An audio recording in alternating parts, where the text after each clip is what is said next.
Hello students, मैं अंजलि पयाल स्वागत करती हूँ आपका आईसीटी वर्चुअल क्लासरूम देहरादून से।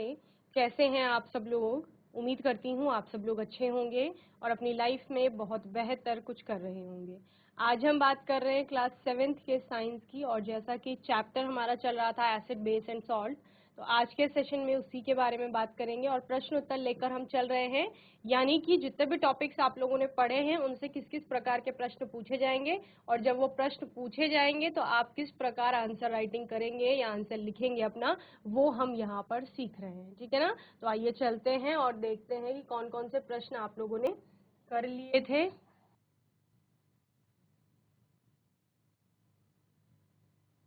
A small amount of hydrochloric acid is always produced in the stomach. Is it useful or harmful for us? If excess of acid is produced in the stomach, what should we do? ठीक है ना? हमारे शरीर में, आमाशय में क्या होता है? हाइड्रोक्लोरिक एसिड प्रोड्यूस होता है। क्या ये यूजफुल है या हार्मफुल है? तो हमने पढ़ा था कि ये यूजफुल होता है। क्यों? क्योंकि डाइजेशन में हेल्प करता है। कई प्रकार के बैक्टीरिया या फिर आपके जर्म्स फूड के साथ अगर चले गए हैं पेट में तो क्या होगा, उनको किल करने का काम करेगा और डाइजेशन में हेल्प करेगा। ठीक है। Then if excess of acid is produce, अगर बहुत अधिक मात्रा में वहां पर अम्ल प्रोड्यूस हुआ है, उत्पन्न हुआ है या बना, तो फिर क्या होगा और हमें क्या करना चाहिए? अगर अम्ल की मात्रा बहुत ज्यादा हो गई है तो उसको कम करने के लिए आप किसी क्षार का प्रयोग करेंगे, जैसे कि milk of magnesium, magnesium hydroxide आप लोग लेते हैं, और फिर उसको न्यूट्रलाइज किया जाएगा। ओके। प्रश्न था आपका, write the effect of china rose petals on acidic and basic solution.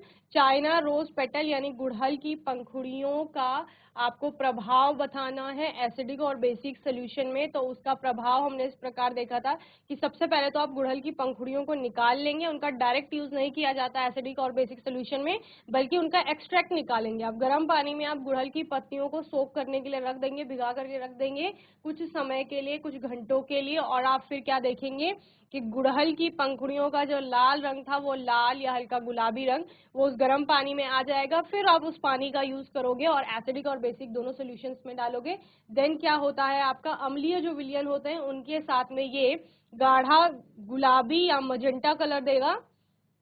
वहीं पर आपका क्षारीय जो विलयन होते हैं उनके साथ ये हरा रंग देगा। ठीक है। तो इस प्रकार से चाइना रोज आपका एक इंडिकेटर की तरह यूज में आता है। Name 3 acids used in the laboratory. प्रयोगशाला में उपयोग में आने वाले 3 अम्लों के नाम आपको बताने थे। हाइड्रोक्लोरिक एसिड, सल्फ्यूरिक एसिड और नाइट्रिक एसिड, ये तीनों ही आपके अम्ल हैं और ये डाइल्यूट और कॉन्सेंट्रेटेड दोनों ही तरह से आपको लेबोरेटरीज में मिलते हैं। ठीक है। बेसिकली कॉन्सेंट्रेटेड क्या है, जहां पर जल की मात्रा क्या है, पूरा एसिड है, एसिड आपका, तो उसको कॉन्सेंट्रेटेड कहा जाएगा। डाइल्यूट किसे कहा जाता है, जब आपका एसिड के साथ पानी को ऐड कर दिया है, उसका डाइल्यूशन कर दिया गया है, तनुकरण कर दिया गया है, यानी एसिड की मात्रा कम है वहां पर और आपका जल की मात्रा अधिक है, तो उसको डाइल्यूट यानी आपका तनु अम्ल कहा जाता है। ठीक है। नेक्स्ट क्वेश्चन था आपका, name 3 types of salt, give 1 example of each type of salt. तो 3 प्रकार के आपको लवण बताने थे, एक उदासीन लवण, अम्लीय लवण और क्षारीय लवण। ठीक है। उदासीन लवण जहां पर अम्ल और क्षारों की दोनों की जो प्रकृति है या स्ट्रेंथ है, क्षमता है, वो समान होगी, तो बनने वाला लवण आपका उदासीन होगा। अम्लीय लवण वो होंगे जहां पर आप क्या कहते हैं कि जो आपका एसिड होगा वो स्ट्रॉन्ग होगा और बेस आपका कैसा होगा बच्चे, वीक होगा। ठीक है। समझ रहे हैं? यहाँ पर आप लिख सकते हैं जो अम्लीय लवण होते हैं आपके, वो कब बनते हैं, लवण बन कब रहे हैं, जब हम लोग अम्ल और क्षार की अभिक्रिया करा रहे हैं। ठीक है। तो लवण अगर अम्लीय बन रहा है, यानी लिया गया जो लवण होगा अभिक्रिया में वो कैसा होगा, प्रबल प्रकृति का होगा, स्ट्रॉन्ग एसिड होगा कोई। ठीक है। और उसकी अभिक्रिया किससे कराई गई है, आपकी दुर्बल क्षार से कराई गई है। ओके। तो प्रबल अम्ल और दुर्बल क्षार की अभिक्रिया होने पर अम्लीय लवण बनेगा। वहीं पर अगर क्षारीय लवण बन रहा है तो इसका अर्थ क्या है बच्चे, कि दुर्बल अम्ल होगा, वीक एसिड होगा आपका, और चूंकि सॉल्ट आपका बेसिक है, क्षारीय है, तो जो आपका क्षार होगा वो कैसा हो जाएगा, प्रबल हो जाएगा, ठीक है। और उदासीन में मैंने आपको बताया कि जो अम्ल और क्षार होंगे उनकी जो स्ट्रेंथ होगी वो लगभग समान होगी, इसलिए वो उदासीन आपके लवण बना रहे हैं। ओके, इन 2 पॉइंट को जल्दी से नोट कर लेंगे। नाउ नेक्स्ट क्वेश्चन है आपका, what is a salt, name any salt and give their फॉर्मूले। ओके, आपको क्या करना है, सॉल्ट क्या होता है, आपका सॉल्ट क्या है, लवण क्या है, उसके बारे में बताना है।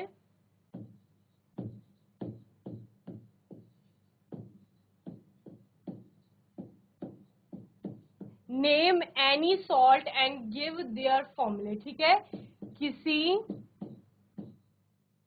एक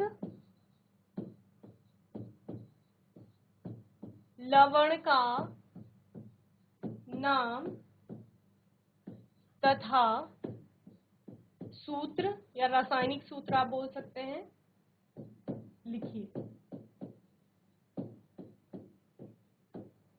ओके, तो ये आपका प्रश्न है।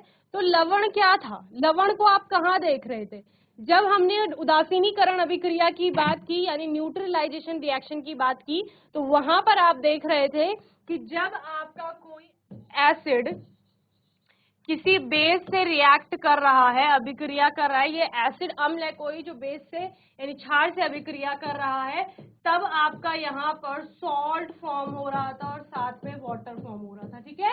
यानी अम्ल आपका अभिक्रिया कर रहा है किससे, क्षार से, और क्षार से अभिक्रिया करके, क्षार से जुड़ करके क्या बना रहा है, यहाँ पर लवण, सॉल्ट यानी लवण बना रहा है, और साथ में आपका जल H2O जिसे मैं लिख रही हूँ ये बन रहा है। ओके,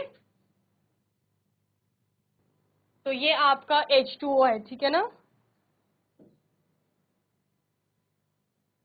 H2O किसके लिए आता है, वाटर का केमिकल फॉर्मूला होता है आपका जल का, ठीक है ना। तो इस तरह से अम्ल और क्षार आपस में अभिक्रिया कर रहे थे, लवण और जल बना रहे थे। तो यहाँ पर पूछा गया है कि लवण है क्या, ये लवण है क्या, तो आप बोल सकते हो उदासीनीकरण अभिक्रिया। क्या है ये, कि उदासीनीकरण अभिक्रिया है या न्यूट्रलाइजेशन रिएक्शन। उदासीनीकरण अभिक्रिया में लवण जो आपका अम्ल और क्षार है वो अभिक्रिया करते हैं और उत्पाद के रूप में जल बनता है। जल के अतिरिक्त जो एक और उत्पाद बन रहा है वो हमारा क्या है, लवण है। समझ रहे हैं क्या कहा मैंने, उदासीनीकरण में का उत्पाद जल तथा जल के अतिरिक्त जो दूसरा उत्पाद बनता है उसको लवण कहा जाता है, ठीक है ना। ये आप लिख सकते हैं, यानी न्यूट्रलाइजेशन में रिएक्शन में वाटर के अदर देन वाटर जो भी आपका प्रोडक्ट फॉर्म हो रहा है दैट इज सॉल्ट। ओके, तो वो हमारा क्या है, लवण है यहाँ पर। और एग्जाम्पल की बात की है तो मैंने आपको 1-2 एग्जाम्पल कराए थे न्यूट्रलाइजेशन रिएक्शन में, जहां पर एक सोडियम हाइड्रोक्साइड की रिएक्शन आपकी हाइड्रोक्लोरिक एसिड से हो रही थी, तो वहां पर आपका सोडियम क्लोराइड बन रहा था। चलिए, तो सॉल्ट के बारे में लिखेंगे। सॉल्ट क्या है, a substance formed by the neutralization reaction of an acid with a base is called salt। ठीक है, क्या कहा जा रहा है, एक ऐसा पदार्थ जो फॉर्म हो रहा है कहाँ पर, न्यूट्रलाइजेशन में, उदासीनीकरण में। जब उदासीनीकरण हो रहा है एक अम्ल और क्षार का, तो वहां पर जो भी पदार्थ आपका बन रहा है वो क्या है, आपका सॉल्ट है, यानी कि लवण। सॉल्ट में भी एसिडिक, बेसिक और न्यूट्रल इन नेचर, जैसे कि इससे पहले वाले क्वेश्चन में आपने देखा था कि उनकी प्रकृति अलग अलग हो सकती है। लवण आपका उदासीन भी हो सकता है, अम्लीय हो सकता है और क्षारीय हो सकता है, ठीक है ना। एग्जाम्पल इन्होंने बोला था कि एक एग्जाम्पल आपको लिखना है, तो आप लिख सकते हैं सोडियम क्लोराइड,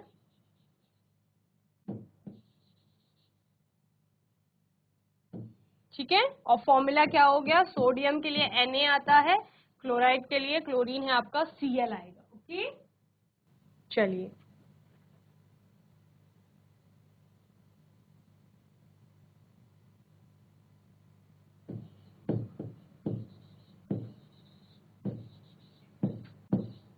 उदासीनीकरण अभिक्रिया में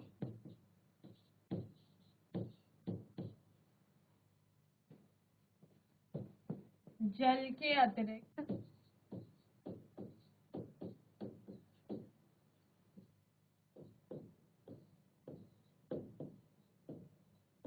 बनने वाला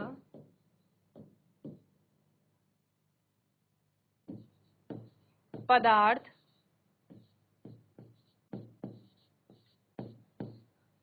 लवण कहलाता है। उदाहरण क्या है इसका? सोडियम क्लोराइड, सोडियम सल्फेट, कुछ भी लिख सकते हैं आप लोग।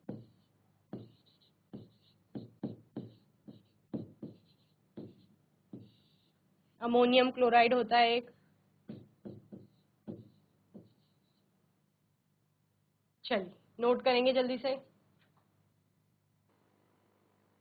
चलिए नेक्स्ट क्वेश्चन है, after carrying out the neutralization reaction the test tube immediately found to be somewhat hot, explain why. ठीक है, क्या कहा?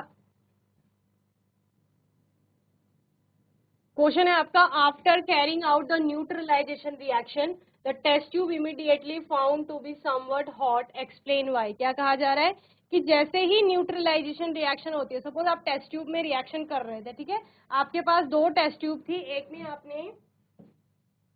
में आपने NaOH लिया जो कि आपका बेस है, ठीक है, दूसरी टेस्ट ट्यूब ली आपने जिसमें आपने HCl लिया और ये क्या है आपका, ये एसिड है, ठीक है, दोनों को आपने एक टेस्ट ट्यूब में मिला दिया, ठीक है, इसमें आपने क्या किया, NaOH प्लस HCl कर दिया, दोनों को मिला दिया आपने।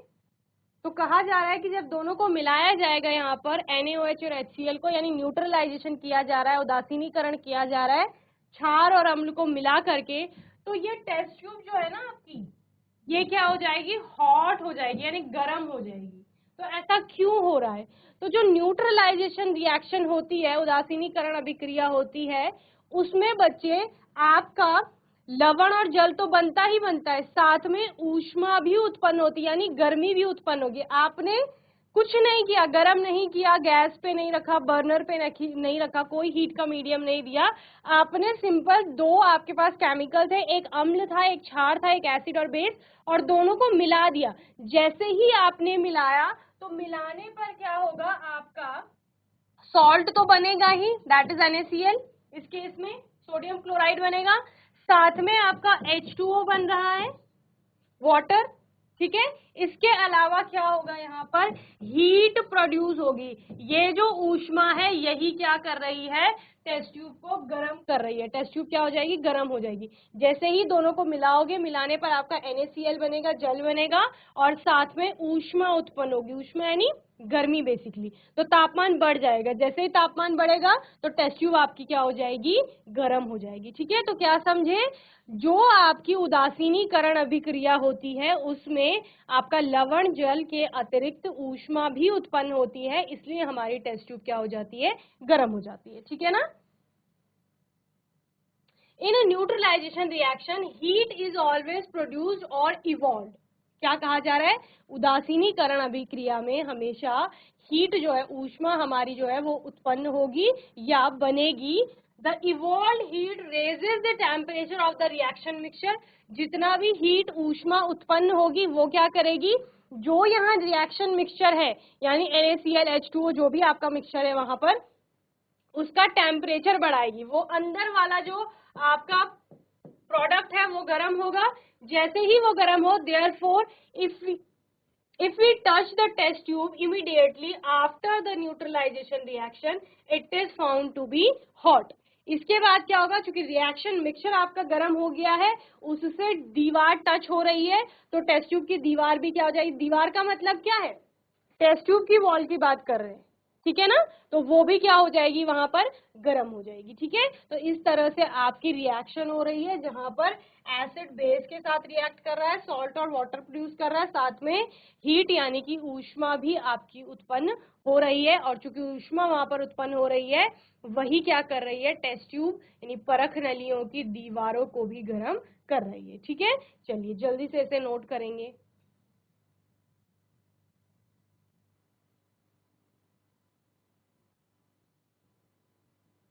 चलिए next question, name 3 bases used in the laboratory with their फॉर्मूले। ओके, आपको 3 क्षार के नाम बताने हैं जो प्रयोगशाला में उपयोग में आते हैं आपके, ठीक है। प्रयोगशाला यानी लैब्स जो होती हैं आपके स्कूल में उपयोग में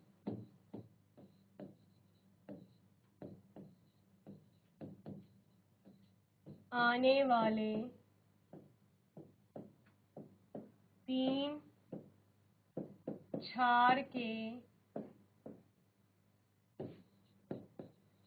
नाम तथा सूत्र लिखिए,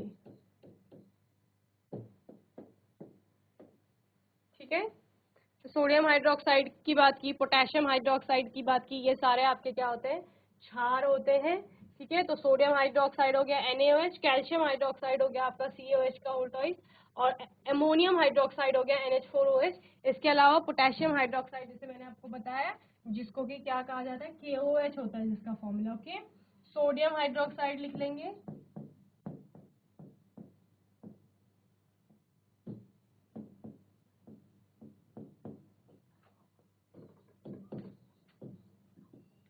ठीक है। फॉर्मूला इसका यही आएगा NaOH। इसके अलावा कैल्शियम हाइड्रोक्साइड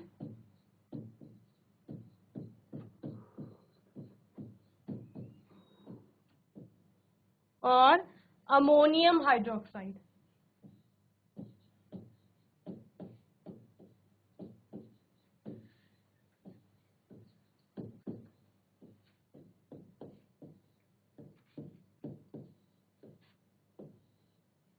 चलिए, तो तीनों को नोट कर लेंगे जल्दी से। तो बच्चों, मैं उम्मीद करती हूँ आज का सेशन आपको अच्छे से समझ में आया होगा। आज के सेशन में हमने एसिड, बेस एंड सॉल्ट के कुछ क्वेश्चन आंसर्स करे। मैं उम्मीद करती हूँ कि वो आपको अच्छे से समझ में आए होंगे, आपने नोट करे होंगे। इन क्वेश्चंस को और इनके आंसर्स को आप लोग घर में अच्छे से तैयार कर लेंगे और आने वाले सेशन में कुछ और नए क्वेश्चंस की बात करेंगे। तब तक के लिए ICT वर्चुअल क्लासरूम से जुड़ने के लिए धन्यवाद।